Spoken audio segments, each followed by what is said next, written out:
sekarang saya dah tak pedulilah, saya sebut je lah kan. Saya nak bagi satu contoh ni yang berkaitan dengan PKR. Okey. Dan tak pernah disebut sebelum inilah kan. Masa pemilihan PKR yang lepas bulan Mei semua tu kan, sebenarnya ada ramai calon-calon PKR yang ditahan oleh SPRM. Selalunya yang melawan calon Nurul Izzah lah. Okey. Kan. Tapi kita tak pernah sebut lah. Sekarang saya dah tak pedulilah, saya sebut je lah kan. Jadi adalah seorang calon Ditahan dia ditangkap. Ditangkap dan untuk siasatan lah. Oh, dahsyat. Kan. Jadi adalah seorang calon yang memang dilihat sebagai keras menyokong saya. Dan dia ni tak pernah kalah sebelum ni. Kalau di Selangor ni lah dia di Selangor kan.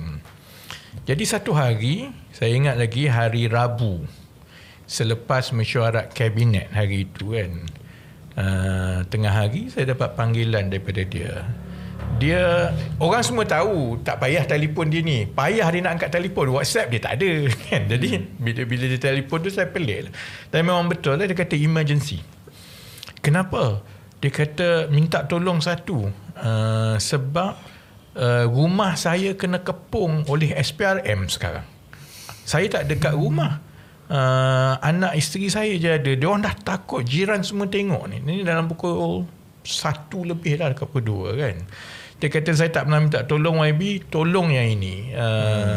Kalau ada apa-apa, saya pergi ke pejabat SPRM lah kan. Kenapa masa zaman pemilihan ni ada je orang yang kena tahan ni oleh SPRM ni? Tak perlu sampai dia kepung dan menakutkan anak isteri dia, kemudian memalukan dia di sekitar jiran tengok semua kan.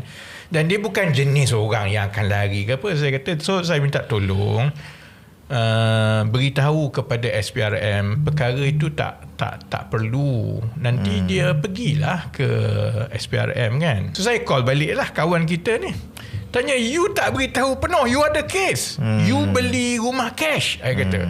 Dia pun kata, saya memang betul lah beli rumah cash. Saya cakap, rumah apa? Oh, ada satu rumah lelong dalam 30,000 je. Mana boleh buat pinjaman? Dia kata memang saya kena beli cash lah. Itu rumah tu rumah lelong, rumah buruk. Saya belilah.